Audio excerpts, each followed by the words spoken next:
Today we'll be discussing Latinos and politics. So let's get started. I'm not going to pretend to know anything about Latinos and politics. Okay, I know a little bit. Well, here good. And there, so. Yeah, we need to make sure that we are informed. Right. And actually, the thing that we need to really emphasize is voting, getting the vote out. Not necessarily to benefit any candidate or anything, but just we need to be informed citizens. You know, we can't let people make the decisions for us. Everybody who's an American has a civic duty to vote. You know, just make yourself heard. So what would you tell somebody who thinks their vote doesn't count?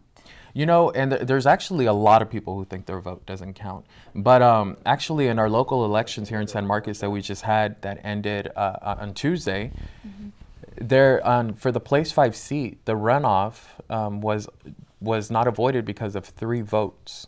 Wow. Yeah. And so if 3 people had gone to vote, that would have made... Well, if 3 people who that was their candidate that they wanted had voted, then there wouldn't be a need for a runoff, which just causes, you know, more taxpayer dollars to be used, as well as, you know, an extra effort to go out and vote when people didn't want to do it to begin with. But the sad part actually about the local elections that we just had is that only 7% of the community voted in San Marcos. That is really sad. How would you, I guess it's because people don't know the importance of voting. Would you say it's more important at the local level? Like your vote really does, because that's amazing. 3 votes made a difference. Right. Well, see, the thing is, there's a local, state, and national government, and actually people are under the impression that the national government has the strongest impact on them, but it's the complete opposite. The local government has the strongest impact on you because the city you live in is the city that's making what, you know, your rules, your policies, you know, how much your taxes cost, how much your water rates are, electricity, you know, it's all of that. So it's actually local government that really impacts everybody the most. That was going to be my next question. What is local government? What do they do for the people? What is their purpose? It sounds like a dumb question, but some people no, really actually, don't right, know. no, it's a great question. And job one, most would argue, is public safety.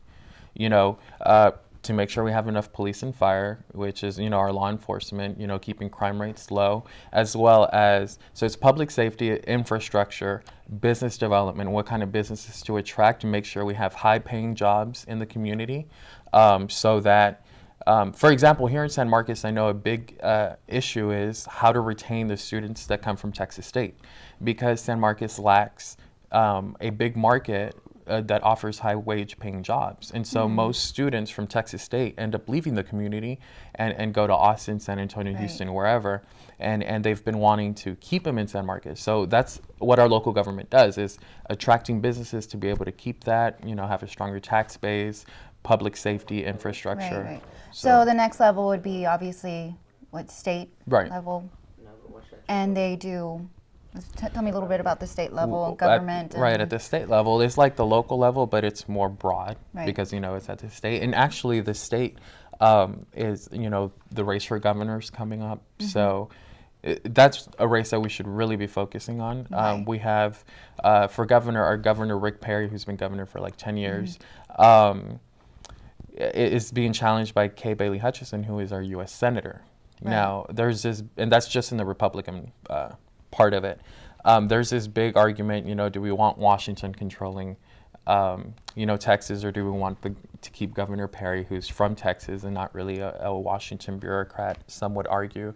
So, you know, it's just, we need to be informed, and you need to make your voice heard. You know, when we have 7% voter turnout, that's 7% of the people making the decisions for the whole 100% of the population. So how would you suggest people get more informed?